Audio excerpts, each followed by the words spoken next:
काहीच इथं आलो आता बेल्जियममध्ये. विषय असा आहे की इथं आम्ही आलो टॉयलेट करायला.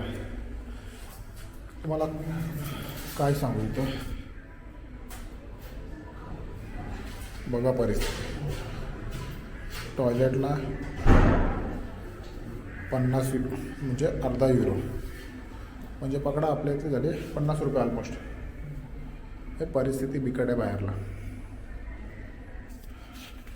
आता मी मस्त 50 रुपये देऊन टॉयलेट करणार आहे बाई.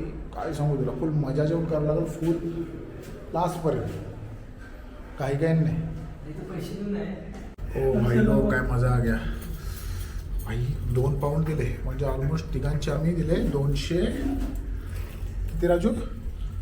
220 रुपये. 220 रुपये गाईज टॉयलेट करायला. मतलब भाई मजा ही मजा आहे. या फिरायला फुल मजा.